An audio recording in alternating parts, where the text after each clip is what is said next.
storyteller. So that there's that book, and the other book is a book which has the cheesiest cover ever, and also a very cheesy title. It's called The Mayo Clinic Guide to Stress-Free Living, and it's like the cheesiest.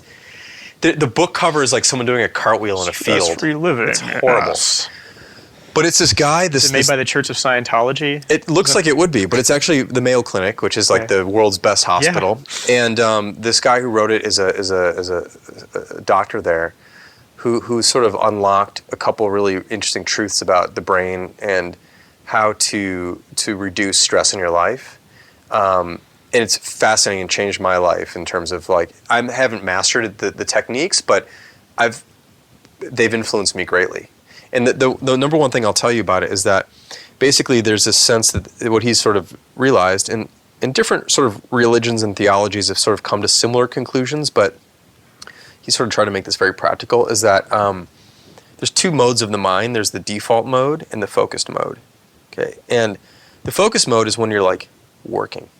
And he talks about like when you're really into something, it's all you're thinking about and you're cruising and you're nailing it, right? But when you're not focused and you're wandering, your mind tends to wander towards worry.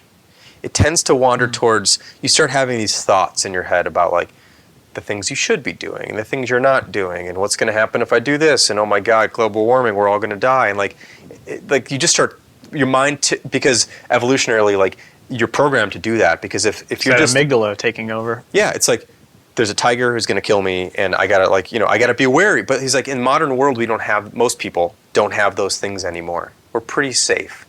Not everywhere, but in most places. Yeah.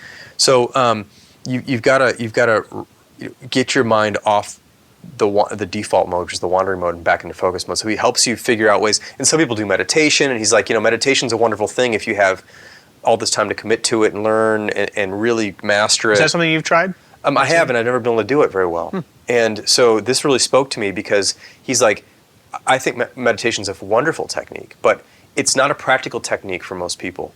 And in fact, a lot of meditation's about just like letting your thoughts come and go, and like that's when you have a lot of the bad thoughts, and like it's very hard to really, really master that technique. So anyway, I'm not going to get into it deeply, but the book's wonderful. It's really, really approachable, and there's just some really good fundamental things that have sort of changed my way of dealing with those moments when I race towards bad thoughts, how to like deal with those in a practical way.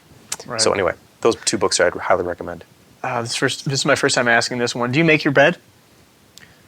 No. I sometimes like throw my bed. Like I kind of just like flop the sheets so it sort of looks made up, but no, never been into that. This is one of these things I've heard over and over again is like, oh, you should make your bed. And, I started doing it. And it's it was like a thing you... One of these things I never did when I was a kid because it was like, this is such a waste of time, Mom. I'm not going to make my bed. Yeah, and the reason why I don't do it is because I don't like made beds.